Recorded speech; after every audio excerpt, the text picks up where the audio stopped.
Okay,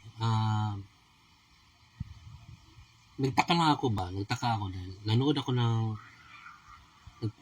tumitingin ako sa Facebook ko kagabi. Tapos siyempre may mga dumadaan mga advertisement ba partner. Tapos may dumaan na isang video cam, maliit siya, yung parang lighter. So parang tiningnan ko yung presyo,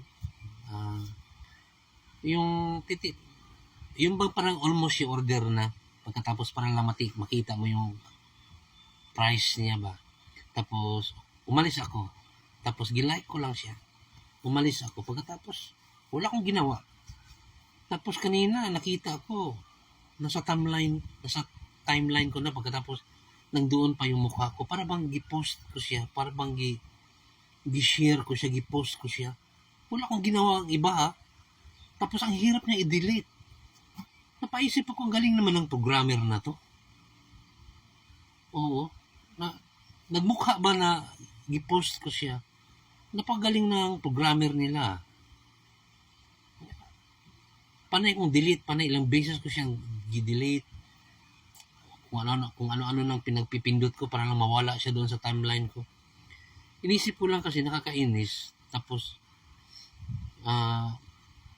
ang bilis-bilis nilang mag-advertisement dyan. Ang bilis-bilis nila. Pagkatapos kumikita sila, ang daming makapanood sa nila, kumikita sila. Pagkatapos tayo, ang daming bawal, ang daming violation. Diba? Kumikita sila, tayo wala. Yeah, ang daming violation. Kunting lang, violation na. Tapos mag-advertisement sila sa wall ko. Gagamitin nila yung wall ko without my permission. Parang wala yata sa ayos.